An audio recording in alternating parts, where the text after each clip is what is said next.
Top 5 Strangest Abandoned Places, Ghost Town.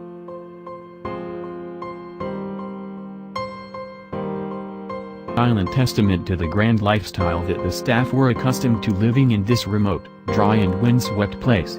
Life for the diamond diggers in the desert was made as comfortable as possible.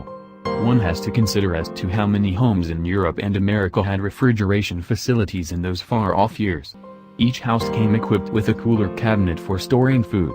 Narrow-gauge rail-mounted cars pulled by horses transported the people around the town and made daily deliveries of drinking water and ice to every house. The lifespan of the town was minuscule in geological terms. The sand sea of the South Namib Desert moves relentlessly northwards and eventually will completely cover the site on which the town stood. Presently, it affords us an opportunity to snap some unusual and memorable photographs. But, and please take note of this warning, be careful where you walk. Some of the floors in the buildings are not too safe. The Coleman's-Cop Museum. This will give you a fascinating history lesson on the diamond fields of the area during the early part of the last century, and the diamond rush of 1908. There's a yard with a variety of equipment that was used by the early diggers for sorting the diamonds from the sands. Warning: if you wander across the fence into diamond area, you are liable for prosecution.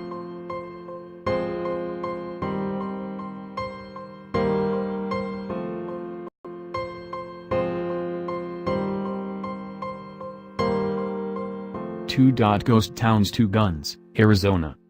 The story behind Two Guns, originally called Canyon Lodge, is a sad one.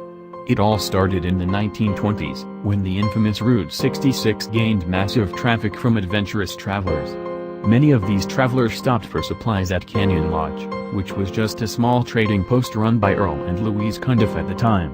The town's success quickly caught the attention of the entrepreneur Harry Two Guns Miller, who recognized the vast amounts of wealth to be gained there.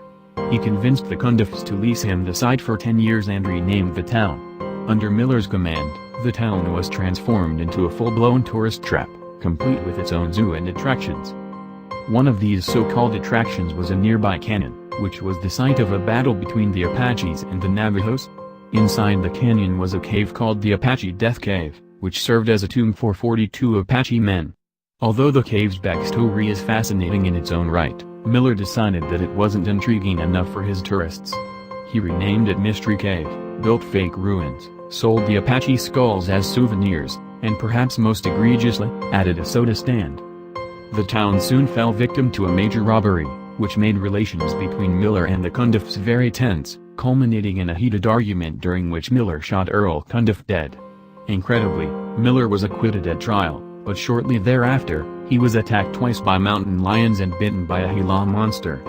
This trail of bad luck finally reached a tipping point in 1929, when a fire burned down the whole town. After losing a court battle with Louise Cundiff to keep the land, Miller left. Route 66 was rerouted to the opposite canyon, and Two Guns slowly faded into obscurity, its golden days long behind it.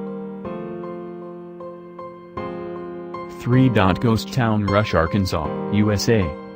The Rush Historic District is a zinc mining region of the Ozark Mountains in Arkansas.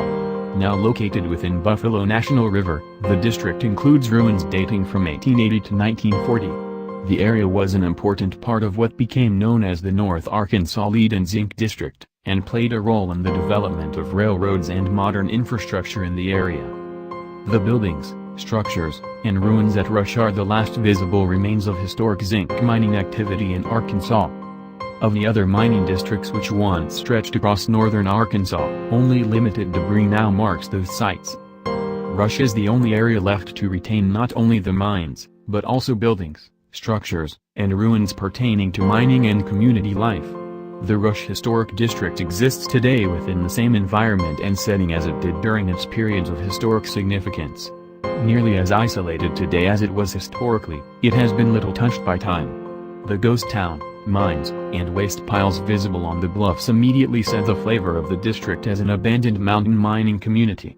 The buildings, structures, ruins, and sites in the district exist in the same relationships as they did during the mining era. 4. Ghost Town, Animus Forks. The town was founded in 1873 when prospectors built log cabins near their claims. Because three rivers meet nearby, it was called Three Forks of the Animas, later simplified to Animas Forks by the U.S. Postal Service. At almost 11,200 feet, the town suffered from the elevation's severe winters. Most of the miners would retreat in the fall and return the following spring. The hardy few who stayed were subjected to avalanches and isolation. In 1884, the year Silverton endured 10 weeks without relief supplies, Animas Forks was snowbound for 23 days. Provisions would have come from the Silverton, which had none to spare. In 1891, as mining declined, the town emptied. A brief resurgence occurred in 1904 with the construction of the Gold Prince Mill, which was connected to its mine by a 2.4-mile tramway. Because of that mill, the Silverton Northern Railway was extended to Animas Forks, further raising expectations for the town. But the mill closed in 1910, and Animas Forks lost its post office in 1915. In 1917, the mill was largely dismantled for use at Eureka's Sunnyside Mill further down the canyon. 5. Kennecott Mine abandoned Alaska, USA. Kennecott, Alaska. All that glitters may not be gold, but it can still make you a fortune. Copper lured brave miners to this remote Alaskan spot in the early 1900s after two prospectors stumbled upon what turned out to be $200 million worth of the metal while resting their horses.